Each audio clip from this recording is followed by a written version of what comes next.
चाहिए, पेशेंट को क्या चीज़ें लेनी चाहिए, क्या चीज़ें नहीं लेनी चाहिए, वो उसका मैं आपको बताती हूँ।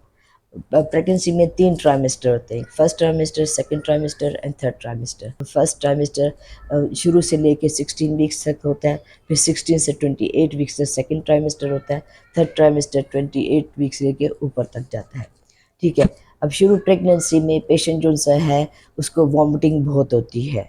वॉमिटिंग जब बहुत होती है तो हम उनको देते हैं फॉलिक एसिड एंड एनवीप देते हैं, और बारे में एडवाइस करते हैं कि हर 2-2 घंटे बाद थोड़ा थोड़ा खाएं और स्पाइसी चीज़ें मत लें।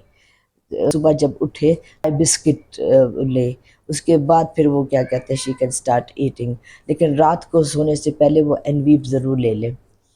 अच्छा, 3 महीने के बाद जो-सा होता है जब उनकी वॉमिटिंग बंद हो जाती है, तो फिर हम उनको कहते हैं, क्योंकि फर्स्ट ट्राइमेस्टर में तो पेशेंट वेट लूज़ करता है क्योंकि वो वॉमिटिंग करते रहते हैं, वो खा नहीं सकते हैं, ठीक है? तो उनको यही कहते हैं कि थोड़ा-थोड़ा खाता रहे हर 2-2 घंटे के बाद।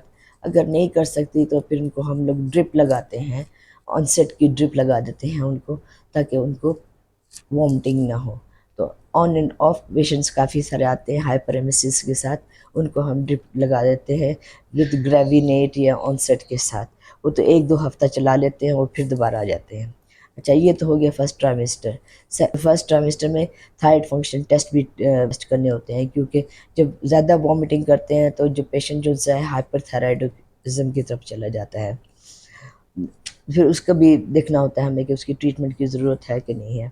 अब सेकंड ट्राइमेस्टर जब स्टार्ट होता है, सेकंड 16 वीक्स से लेकर 28 वीक्स पे, इसमें फर्स्ट ट्राइमेस्टर में पहले उनके ब्लड टेस्ट भी करवाने चाहिए, जैसे सीबीसी हो गया, रैंडम ब्लड शुगर हो गया, उनके हेपेटाइटिस बी एंड सी हो गया, उनका ब्लड ग्रुप हो गया, ये सारे आप अपने उसमें रखते हैं फर्स्ट ट्राइमेस्टर के इन्वेस्टिगेशंस में।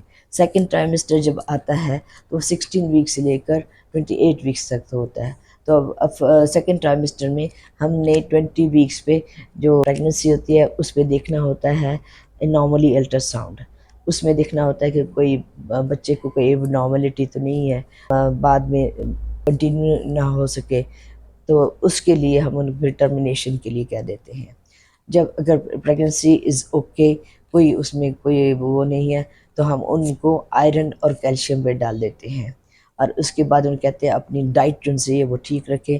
जैसे आप अपनी डाइट में क्या कहते हैं चुकंदर लें और लोबिया लें, और क्या सेब खाएँ, अनार खाएँ, भून के खाएँ, कलेजी भून के खाएँ, एंड वो लें, खजूरें लें, ठीक है? अब इसके बाद जो ये तो डाइट का हो गया। अब इसके बाद जो सा है पेशेंट का 20 हफ्ते पे ये सारा नॉर्मली अल्ट्रासाउंड करके देखते हैं। इफ़ एवरीथिंग इज़ ओके, तो then we see them again after 4 weeks. हर 4 वीक्स के बाद देखते हैं, जब तक कि 32 वीक्स नहीं होते हैं।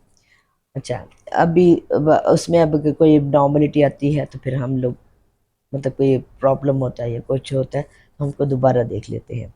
If the pregnancy progressing nicely 28 weeks तक, फिर हम उसको देखते हैं कि पेशेंट इज़ ओके, उसका कोई प्रॉब्लम तो नहीं है, बेबी इज़ मूविंग, उनके और फीटल मूवमेंट्स ठीक है, बच्चे का पानी ठीक है, ये सब चीज़ें देखनी होती हैं, इसीलिए हम उसको फॉलो अप करते हैं।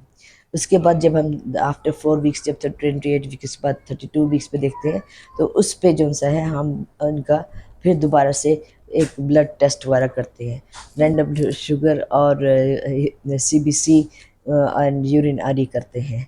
तो उससे अगर उसमें पता चलता है अगर हीमोग्लोबिन लो है, तो पेशेंट को हम वो काले इंजेक्शन जिसे कहते हैं, आयरन के इंजेक्शन लगाते हैं, ठीक है? उससे तब उसकी बिल्डअप करते हैं हीमोग्लोबिन, जब तक कि उसकी डिलीवरी नहीं हो जाती। इफ़ एवरीथिंग इज़ ओके, और 32 वीक्स पे फिर हम उनको टीटी के इंजेक्शंस लगाते हैं, टेटनस टॉक्साइड के इंजेक्शन लगाते हैं, और फिर उसके बाद फिर दोबारा रिपीट करते हैं after 4 weeks. If everything is okay, we will see the patient again after 4 weeks. 36 weeks पे फिर हम जो पेशेंट थर्ड ट्राइमेस्टर में हम 36 वीक्स पे पेशेंट को वीकली देखते हैं। उसमें देखते हैं कि बच्चा ग्रो ठीक कर रहा है, उसका पानी ठीक है, मूवमेंट्स ठीक है, ग्रोथ ठीक है, ये सब चीज़ें देखनी होती हैं। अगर उसमें कोई प्रॉब्लम है तो फिर हम दोबारा से अल्ट्रासाउंड करवाते हैं, डिटेल अल्ट्रासाउंड कराते हैं देखने के लिए कि बच्चा इज़ ओके कि नहीं ओके। अगर बच्चे में पानी कम है या बच्चे उस पेशेंट को ज़्यादा ख़ारिश हो रही है और उसके लिवर फंक्शन टेस्ट जो से हैं वो एबनॉर्मल आए हैं, तो उसको पेशेंट को हम उर्सों पे लगा देते हैं और उसको बेबी को वेरी क्लोजली मॉनिटर करते हैं, क्योंकि इसमें जो सा होता है ना जो पेरीनेटल मोर्टेलिटी जो होती है वो हाई होती है, और ऐसे पेशेंट्स को हम 37-38 वीक्स पे डिलीवर कर लेते हैं।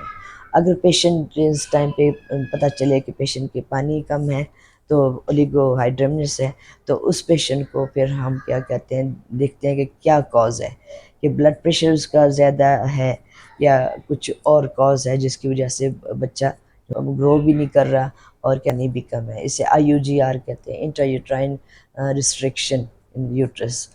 तो अब ऐसे बच्चे को वेरी क्लोजली उसका डॉपलर करते हैं, उसका वेलबींग अल्ट्रासाउंड करते हैं देखने के लिए कि बेबीज़ ओके कि नहीं ओके। फिर इनको ट्रीटमेंट देते हैं, इनको माइनोवेल की इंजेक्शंस लगवाते हैं और इनको क्लेक्सेन देते हैं, और बेनी प्रोटीन एक और वो होता है पाउडर होता है, वो कहते हैं कि वो यूज़ करें, ठीक है। और नारियल का पानी लें, यानी इंक्रीज़ प्रोटीन डाइट लेनी चाहिए इन पेशेंट्स को। और फिर 2 हफ्ते बाद फिर देखते हैं, if that is okay, baby is growing, पानी इज़ ठीक है, तो उसको छोड़ देते हैं। लेकिन फिर दोबारा से फिजिकल अल्ट्रासाउंड कराते हैं, डॉपलर कराते हैं, फिर विटल वेलबींग कराते हैं, CTG कराते हैं। इफ़ एवरीथिंग इज़ ओके, तो 36-37 वीक्स पे जाके उसको सेक्शन कर देते हैं। अगर नॉर्मल प्रेगनेंसी चल रही है तो उसको क्या पहले जाके उसको नॉर्मल डिलीवरी करा लेते हैं, अगर सेक्शन की ज़रूरत हुई तो सेक्शन कर देते हैं। That's it.